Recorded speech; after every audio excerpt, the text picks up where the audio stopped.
வணக்கம். மாலை முரசு செய்திகளை விரிவாக பார்ப்பதற்கு முன் தலைப்புச் செய்திகளை பார்க்கலாம். சென்னையில் தொடர் நகை பறிப்பில் ஈடுபட்ட கொள்ளையன் ஜாஃபர் குலாம் என்கவுண்டரில் சுட்டுக்கொலை. தரமணி ரயில் நிலையம் அருகே போலீசாரை தாக்கிவிட்டு தப்பி செல்ல முயன்றபோது துப்பாக்கிச் சூடு.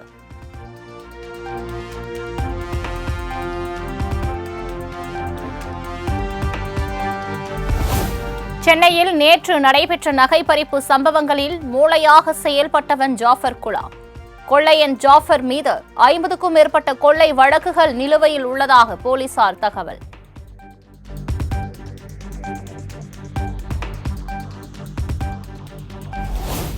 சென்னை காவல் ஆணையராக அருண் பொறுப்பேற்றது முதல் இது 4வது என்கவுண்டர். ரவுடிகள் திருவேங்கடம், காக்காத்தோப்பு பாலாஜி, சிசிங் ராஜா ஆகியோர் ஏற்கனவே என்கவுண்டரில் சுட்டுக்கொலை.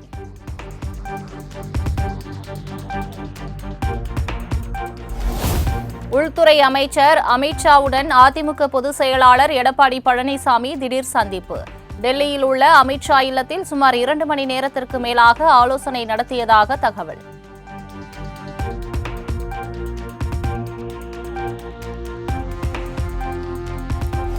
(2026) தமிழகத்தில் தேசிய ஜனநாயக கூட்டணி அரசு அமைந்த பின்பு மது வெள்ளமும் ஊழல் புயலும் முடிவுக்கு வந்துவிடும். இபிஎஸ் உடனான சந்திப்புக்கு பின் உள்துறை அமைச்சர் அமித்ஷா தமது எக்ஸ் தளத்தில் பதிவு.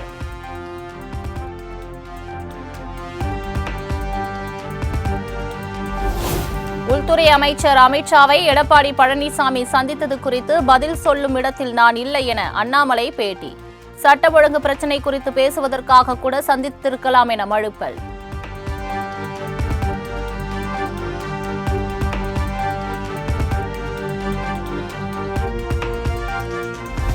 இஃப்தார் விருந்து நடைபெற்றது ஒரு தொடக்கம்தான். இதேபோன்று அனைவரும் அமர்ந்து ஆட்சி அமைப்போம். டெல்லியில் நடைபெற்ற பாஜக அதிமுக பேச்சுவார்த்தை ஒரு தொடக்கமா என்ற கேள்விக்கு தமிழிசை சவுந்தரராஜன் பதில்.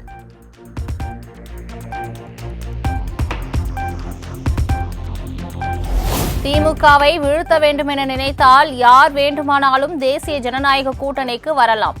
சென்னை எழும்பூரில் நடைபெற்ற பாஜக இஃப்தார் நோன்பு திறப்பு நிகழ்ச்சியில் அண்ணாமலை பேச்சு.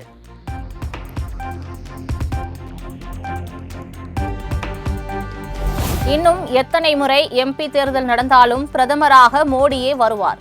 சென்னையில் பாஜக சார்பிலான இஃப்தார் விழாவில் ஓ பன்னீர்செல்வம் பேச்சு.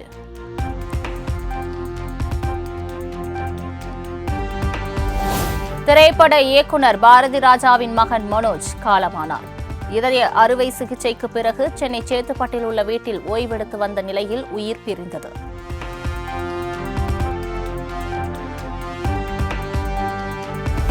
இன்று மாலை பெசன்ட் நகர் மின்மயானத்தில் மனோஜ் உடலுக்கு இறுதிச் சடங்கு. நீலாங்கரையில் உள்ள பாரதி ராஜா இல்லத்திலிருந்து ஊர்வலமாக எடுத்துச் செல்லப்பட்டு தகனம் செய்யப்படும் என தகவல்.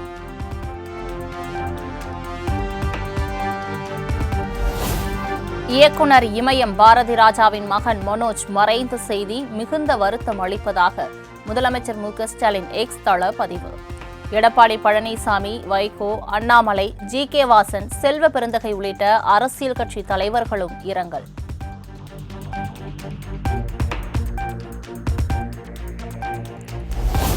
சென்னை சேத்துப்பட்டு இல்லத்தில் வைக்கப்பட்டுள்ள மனோஜின் உடலுக்கு திரையுலகினர் நேரில் அஞ்சலி. நடிகர் கார்த்தி, இயக்குநர்கள் ஆர்.கே. செல்வமணி, ராம், சேரன், மாரி செல்வராஜ் உள்ளிட்டோர் நேரில் அஞ்சலி.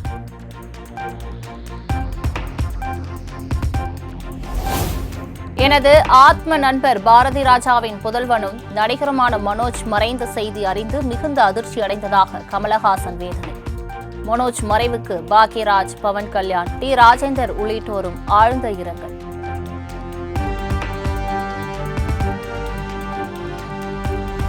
இப்படி ஒரு சோகம் பாரதி ராஜாவுக்கு நிகழ்ந்திருக்க வேண்டாம் என மனோஜ் மறைவுக்கு இசைஞானி இளையராஜா இரங்கல். என்ன சொல்வது என்று தமக்கு வார்த்தைகளே வரவில்லை என்றும் உருக்கம்.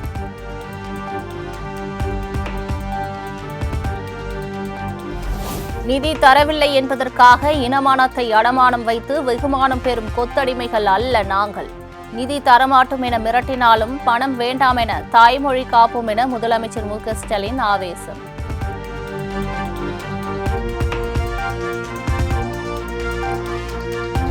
மாநில சுயாட்சியை உறுதி செய்து மாநில உரிமைகளை நிலைநாட்டினால்தான் தமிழ் மொழியை காக்க முடியும்.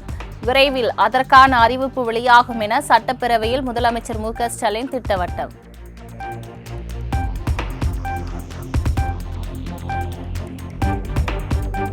சோதனையின் போது அமலாக்கத்துறை அதிகாரிகள் நடந்து கொண்ட விதம் மனித தன்மையற்ற செயல். உடல் ரீதியாகவும் மன ரீதியாகவும் ஊழியர்கள் துன்புறுத்தப்பட்டதாக சென்னை உயர்நீதிமன்றத்தில் டாஸ்மாக் நிர்வாகம் பிரமாண பத்திரம் தாக்கல்.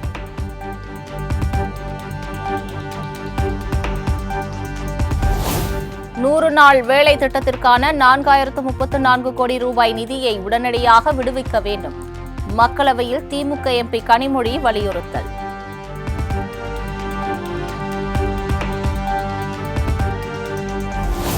அதிமுக முன்னாள் எம்எல்ஏ கருப்புசாமி பாண்டியன் காலமானார்.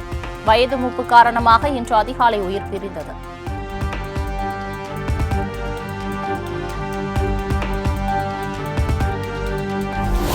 சென்னையில் ஓட்டுநரில்லா மெட்ரோ ரயிலின் 2ஆம் கட்ட சோதனை ஓட்டம் ஏப்ரல் 20ஆம் தேதிக்கு மேல் நடைபெறும் என மெட்ரோ ரயில் அதிகாரிகள் தகவல்.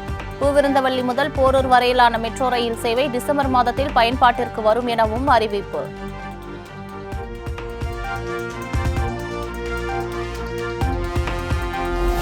ஊரக மற்றும் நகர்ப்புற உள்ளாட்சி அமைப்புகளில் காலியாக உள்ள 315 காலி பதவி இடங்களுக்கு மே மாதத்தில் இடைத்தேர்தல் நடத்த திட்டம்.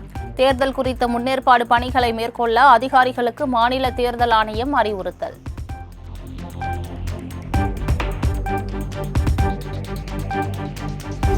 ஆளுநர் சந்திப்பில் தமிழின் பெருமையும் தமிழக பண்பாடும் காக்கப்பட வேண்டும் என்பதை வலியுறுத்தும் விதமாகவே எல்லா சொற்களையும் பயன்படுத்தினேன். ஆளுநருடனான சந்திப்பு சர்ச்சையை கிளப்பிய நிலையில் நடிகர் பார்த்திபன் விளக்கம்.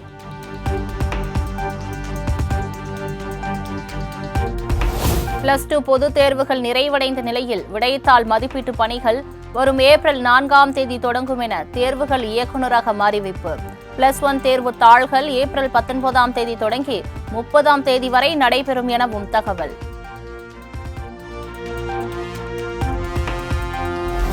தூத்துக்குடி மாவட்டம் எட்டயபுரத்தில் மகாகவி பாரதியார் பிறந்த வீட்டின் மேற்கூரை இடிந்து விழுந்து சேதம். இரவு நேரம் என்பதால் நல்வாய்ப்பாக உயிர் சேதம் அறிவிப்பு.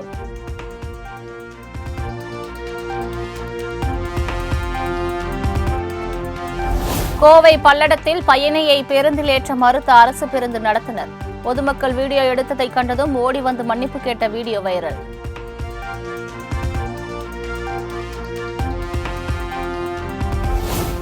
ராணிப்பேட்டை மாவட்டம் வாலாஜா அரசு மருத்துவமனையில் பிரசவ மருத்துவர் இல்லாததால் கர்ப்பிணி அலைக்கழிப்பு.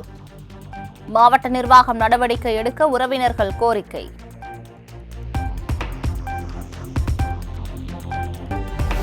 திருநள்ளாறு ஆலயத்தில் வரும் 29ஆம் தேதி சனி பெயர்ச்சி விழா நடைபெறாது என கோவில் நிர்வாகம் அறிவிப்பு. வாக்கிய பஞ்சாங்கத்தின் அடிப்படையில் அடுத்த ஆண்டுதான் சனி பெயர்ச்சி என விளக்கம்.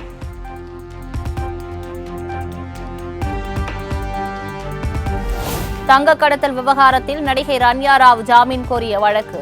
அனைத்து தரப்பு வாதங்களும் நிறைவடைந்த நிலையில் நாளை தீர்ப்பு வழங்குகிறது பெங்களூரு நீதிமன்றம்.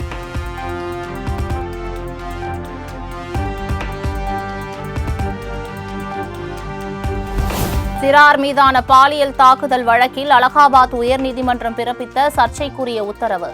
தாமாக தலையிட்டு மேல் விசாரணைக்கு எடுத்தது உச்சநீதிமன்றம்.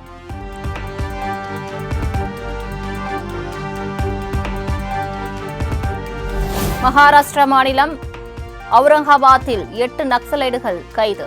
வெடிபொருட்கள் உள்ளிட்ட பயங்கர ஆயுதங்களும் பறிமுதல் என தகவல்.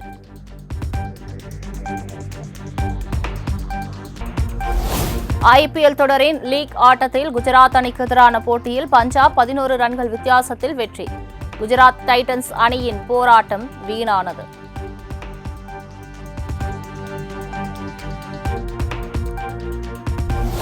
IPL தொடரில் அதிக முறை டக் அவுட் ஆன வீரர் என்ற மோசமான சாதனையை படைத்தார் மேக்ஸ்வெல். பஞ்சாப் கிங்ஸ் அணிக்காக நடப்பு சீசனில் களமிறங்கிய மேக்ஸ்வெல் 19வது முறையாக ரன்கள் எதுவும் எடுக்காமல் ஆட்டமிழப்பு.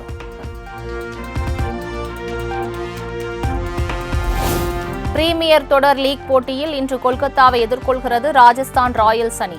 இரு அணிகளும் முதல் போட்டியில் தோல்வியடைந்த நிலையில் முதல் புள்ளியை பெற முனைப்பு காட்டும் என்பதால் ரசிகர்கள் ஆவலுடன் எதிர்பார்ப்பு.